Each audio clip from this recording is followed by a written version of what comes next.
សួស្តីបងប្អូនទាំងអស់គ្នាអូខេឥឡូវយើងស្វាគមន៍សាជាថ្មីមកកាន់វីដេអូមេរៀនរបស់យើងលើមេរៀនទី3ត្រង់ចំណុចមុនប៉ុបអញ្ចឹងមុនប៉ុបយើងនឹងរៀនទៅលើចំណុចទី2នេះរៀនអំពី A តោះអញ្ចឹងគេបញ្ជាក់នៅក្នុងរងកញ្ចក់ចាំងសូអញ្ចឹងគេចង់បញ្ជាក់ថា A គឺគេប្រើសម្រាប់ភ្ជាប់ជាមួយនឹងពាក្យទាំងឡាយណាដែលជាទីកន្លែងឬក៏ទីតាំងណាគេប្រើពាក្យចាំងសូនឹងឯងដូចជាមន្ទីរពេទ្យសាលារៀនវត្តអារាមអីចឹងទៅណាដូចជាក្រុមហ៊ុនអីចឹងទៅផ្សារទំនើបអីចឹងទៅសុទ្ធតែជាទីកន្លែងចឹងគេភ្ជាប់ A ហ្នឹងដើម្បីបញ្ជាក់អំពីទូនីតិរបស់វានឹងឯងហើយមួយទៀត A ក៏គេអាចប្រើជាមួយនឹងពេលវេលាបានផងដែរអូខេអញ្ចឹងយើងទៅសិក្សាលម្អិតមើលតើគេប្រើដូចម្ដេចហើយគេបកប្រែវាដូចម្ដេចតោះអញ្ចឹងយើងមើលឧទាហរណ៍ទី1គេដាក់ថាវ៉ាងមីនស៊ីបាទអញ្ចឹងយើងដឹងហើយពាក្យថាវ៉ាងមីននេះគឺឈ្មោះទេណាបាទលោកវ៉ាងមីនឬក៏កញ្ញាវ៉ាងមីនយើងដឹងអាស្រ័យប្រុសទេសាមូស៊ីលការិយាល័យនេះពាក្យដែលយើងមើលឃើញកន្លែងហ្នឹងគឺបកប្រែថាការិយាល័យគឺជាទីកន្លែងដូច្នេះហើយបានគេប្រើជាមួយនឹង A ហ្នឹងអញ្ចឹងអឺអត់ដឹងថាបកប្រែមិនទេប៉ុន្តែទូនាទីវាប្រកាសជាទីកន្លែងមានន័យអញ្ចឹង it soyo បកប្រែថាមានឬក៏នៅអញ្ចឹងបើទីកន្លែងចេះគេបកប្រែថានៅហើយបញ្ជាវត្ថុបកប្រែថាមានអញ្ចឹងយើងបកប្រែថាវ៉ាងមីនណាគឺនៅណានៅសាមូស៊ីលនៅការិយាល័យអូខេហើយសំណួរសួរថាគូបើសិនជាយើងអត់ប្រើ A ហ្នឹងបានអត់ប្រើ A នេះបានអត់អូខេបើសិនជាភាសានិយាយបានវ៉ាងមីនសាមូស៊ីលីសឬក៏សាមូស៊ីលីសយោមានន័យថាក្នុងភាសានិយាយប្រើក៏បានអត់ក៏បានដែរប៉ុន្តែនៅក្នុងទម្រង់នៃការសិក្សានៅក្នុងអត្ថបទមួយគេទាមទារឲ្យយើងយល់អំពីវេយ្យាករណ៍តើវាមានប្រយោជន៍មិនគឺមានប្រយោជន៍ត្រង់ថាបើសិនជាប្រយោគនឹងវែងបើសិនជាប្រយោគនឹងមានន័យថា clear មួយនឹងវាវែងអញ្ចឹងយើងត្រូវដឹងថាបកប្រែពីណាទៅណាមុនអញ្ចឹងដើម្បីដឹងថាបកពីណាទៅណាមុនទើបយើងមកសិក្សាអំពីទម្រង់វេយ្យាករណ៍នឹងឯងជាក់ស្ដែងដូចនេះយើងឃើញតែខ្លីយើងគិតថាស្រួលបកមានក៏បានអត់ក៏បានប៉ុន្តែបើសិនជាវាវែងដល់នេះតែយើងបកប្រែពីណាទៅណាមុនប្រកបណាស់បើសិនជាយើងអត់សូវបានសិក្សាលម្អិតពីវាគឺយើងអត់ដឹងថាបកមិនទេមិនអញ្ចឹងហើយបានគេឲ្យយើងរៀនអញ្ចឹងយើងមើលជាក់ស្ដែងនេះដូចកន្លែងវ៉ាងមីននឿននេះអញ្ចឹងវាមាននឿនអញ្ចឹងនៅក្នុងមេរៀនទី1បញ្ជាក់ឲ្យទីបវសប្រធានទី1នេះជាមូលហេតុដែលយើងបកប្រែពីអានឹងមុនមិនតោះនេះបងប្អូនឥឡូវយើងមួយសិនណាយើងមួយសិនកុំឲ្យតស្មុគស្មាញអូខេតទៀតឧទាហរណ៍ទី2ឈីមតែនឿនឈីមតែបកប្រែតាក្រែហើយនឿនគឺជាបវស័ព្ទទេហ្នឹងហើយអញ្ចឹងយើងបកប្រែវាមុនមានអញ្ចឹងផាំងបកប្រែថាបន្ទប់បាទអហ្នឹងគឺបរិវារស័ព្ទដែលយើងនិយាយគ្នាមិញណា it so yo នឹងនៅដូច្នេះយើងបកប្រែថាម៉េចថាក្រែគឺនៅក្នុងបន្ទប់នេះកន្លែង A ហ្នឹងគឺបញ្ជាក់អំពីទីតាំងមួយយ៉ាងជាក់លាក់អញ្ចឹងទៅក្នុងបន្ទប់យើងអាចបកប្រែក្នុងណាឬក៏តាមជាក់ស្ដែងអញ្ចឹងទៅភាគច្រើនគឺក្នុងហើយណាតទៀតកស៊ីរ៉េខសូផាកាអ៊ីសូយ៉ូតោះកស៊ីលបកប្រែថាបន្ទប់ទទួលភ្ញៀវអញ្ចឹងគេដាក់ A ណាគេដាក់ A អញ្ចឹងបញ្ជាក់ច្បាស់ណាហើយតទៀតសូផាកាអ៊ីសូយ៉ូសូផាគឺបកប្រែថាម៉េចសាឡុងអ៊ីសូយ៉ូនៅអញ្ចឹងសួរថាប្រយោគនេះបកប្រែថាម៉េចឥ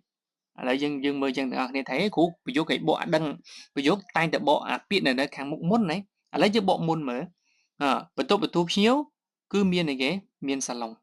មិនចឹងអូខេបើខ្លីចឹងយើងអាចស្ដាប់បានដូចគ្នាប៉ុន្តែបើបកតាមវេយ្យាករណ៍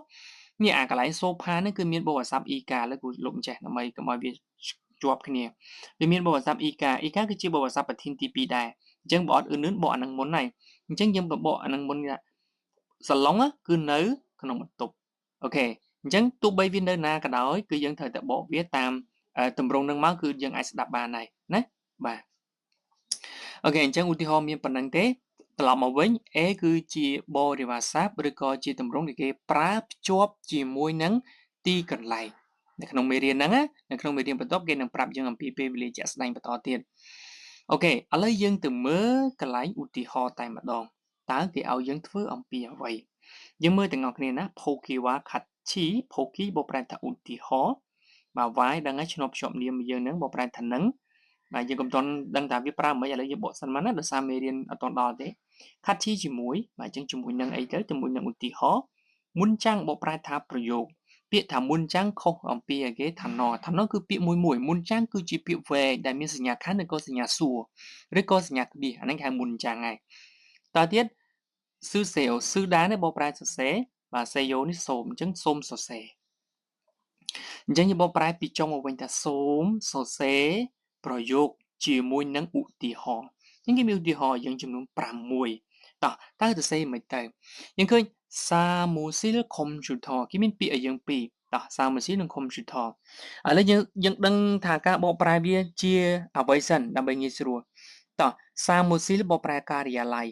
សំណួរសួរថាតើការិយាល័យគឺជាអីទីកន្លែងអញ្ចឹងយើងដឹងថាកន្លែងហ្នឹងគួរតែដាក់បរិយាស័ព្ទអីហ៎ computer computer វាគឺជាវត្ថុណាគ្រឿងអេឡិចត្រូនិកយើងរាប់ថាជាវត្ថុអីអញ្ចឹងវត្ថុជាទីកន្លែងអត់មិនមែនទេអញ្ចឹងអាកន្លែង computer យើងអាចប្រើបរិយាស័ព្ទ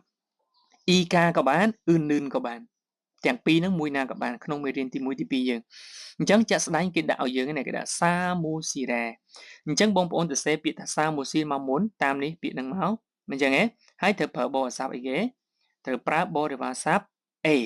នេះយើងឃើញណា A គឺជាទីកន្លែងដោយសារពាក្យហ្នឹងទីកន្លែងអញ្ចឹងដូចគ្នាដែរយើងមកឧទាហរណ៍ទី1អ្វីដែលបងប្អូនសរសេរគឺនឹងដូចគ្នាមកបាទខ្ញុំដូរពណ៌កុំឲ្យច្រឡំគ្នាអូខេអញ្ចឹងយើងសរសេរអាពាក្យហ្នឹងមកជំនួសនឹងដែរទៅបាទហើយយើងដាក់អីគេ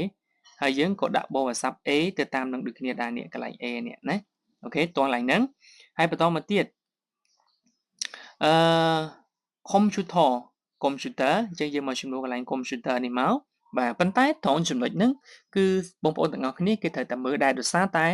បរិយាស័ព្ទដែលយើងប្រើកន្លែង computer ហ្នឹងនេះដូចពាក្យថាណេងចាំងគោទូតកកហ្នឹងក៏ដូចគ្នាដែរគឺយើងមានបរិយាស័ព្ទពីរដែលមានអ៊ឺនឺននិងអ៊ីកា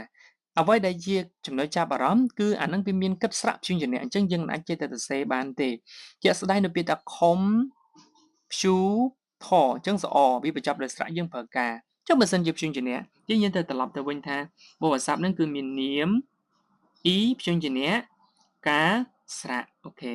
ហើយមួយទៀតបរិយាស័ព្ទអ៊ឺនលឿនរបស់យើងនាមអ៊ឺនអាលើគឺព្យញ្ជនៈអាក្រោមហ្នឹងគឺស្រៈឯណាអញ្ចឹងឯងតោះនេះកន្លែងហ្នឹងបាទតោះឲ្យសួរមើលនាមអូខេតោះពូដាក់ចេះមកណា